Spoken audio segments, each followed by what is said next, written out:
Support comes from Mosby Building Arts, a design-build company committed to remodeling the right way. Visit callmosby.com to get project inspiration for any room of your house.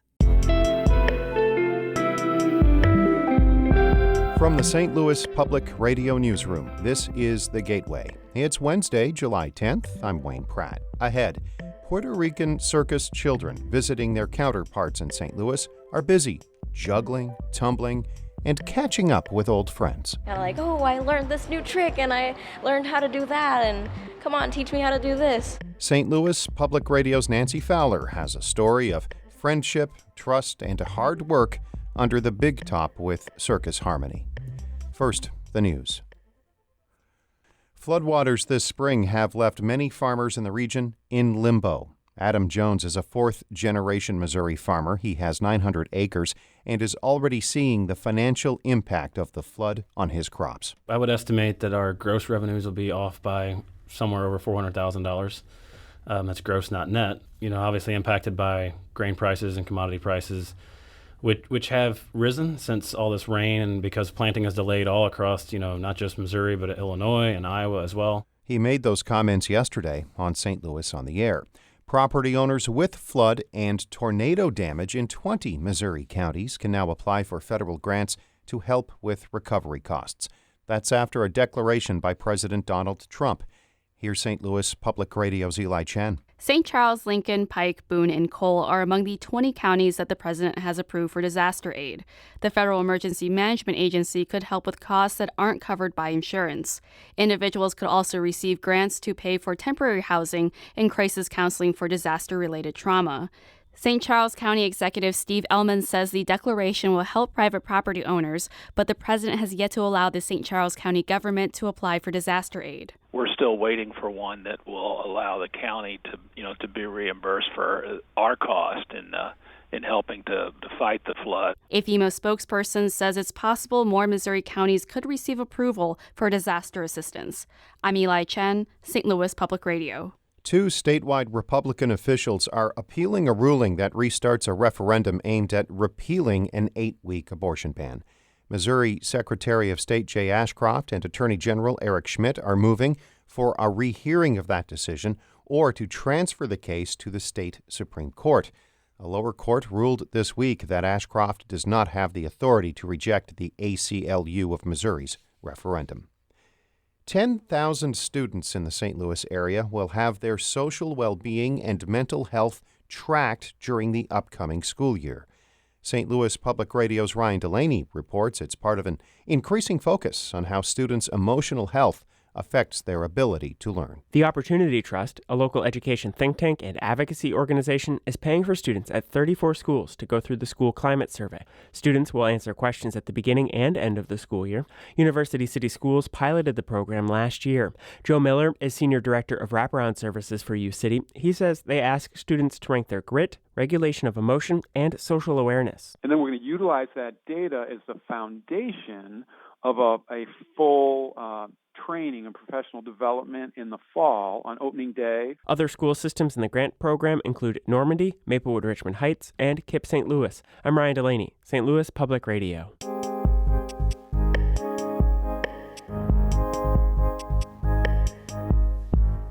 One dozen Puerto Rican circus children have flipped and somersaulted their way to St. Louis, where they will perform several times this week. They are working with Circus Harmony, a local organization that teaches children acrobatics, juggling, and life skills like perseverance and teamwork. St. Louis Public Radio's Nancy Fowler reports their arrival amounts to a happy reunion. Last summer, 9 kids with Circus Harmony traveled from St. Louis to Puerto Rico to practice and perform with kids from the island's National School of Circus. Now the Puerto Rican kids are in St. Louis for shows at the Jewish Community Center, Ballpark Village, and other places through mid-July. You have 3 minutes. Then you are going to walk this acro act. Comprende? Sí, thank you. During a rehearsal at the City Museum, Circus Harmony founder Jessica Hentoff wrangles 24 children and teenagers climbing onto each other's backs and shoulders to form a pyramid, 3 people high. It didn't take long for the kids to learn to work together. even though some of the Puerto Rican kids only speak Spanish, and most of the St. Louis kids are English speakers. This is all about trust and responsibility, and you need both.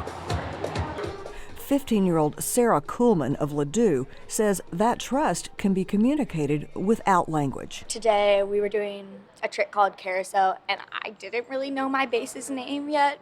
And so I was sitting on his shoulders, and we were doing this, and it was so nice, and he let me down so softly, and I knew, oh, okay, I can trust him. He's nice. This is going to go well. Pedro, rondada flip-flap, a la misma vez con él. Date un poquito más despacio. Back handspring. Hafet Irizarry is artistic director of the Puerto Rican Circus. He translates an acrobatic direction for one of his kids who doesn't speak English. He says the partnership with St. Louis is a bonding experience. It creates for them a sense of family. It creates, it helps them have strength because it's a place where they can show their sensibilities and show their strength to help themselves and to help others. Many of them had to be strong in 2017 after Hurricane Maria devastated the U.S. territory. Some of the circus kids lost their homes. 15-year-old Ariana Ruiz and her family of the town of Dorado, west of San Juan, lived without electricity and running water for several months. Being with the St. Louis kids last summer was a bright spot. Ariana says even after a year apart, they picked up right where they left off. It doesn't matter if you're 10,000 miles away, as long as you kind of see each other, we just click and start conversations and kind of like, oh, I learned this new trick and I learned how to do that, and come on, teach me how to do this. That kind of sharing goes on in and out of the circus ring, Hentoff says.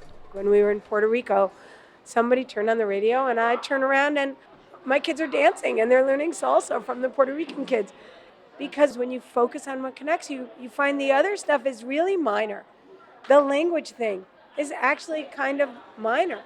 The combined St. Louis and Puerto Rican circus troupe will perform on the grounds of the Muni before tonight's performance of Cinderella. I'm Nancy Fowler, St. Louis Public Radio.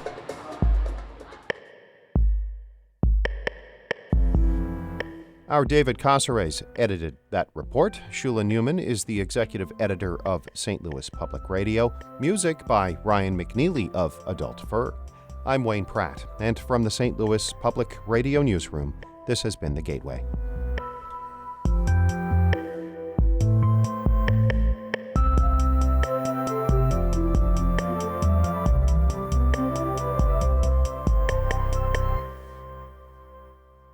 Support comes from Missouri Forest Products Association, committed to sustainable and sound conservation of the state's forests, which support more than 41,000 Missouri jobs, resulting in a $10 billion industry.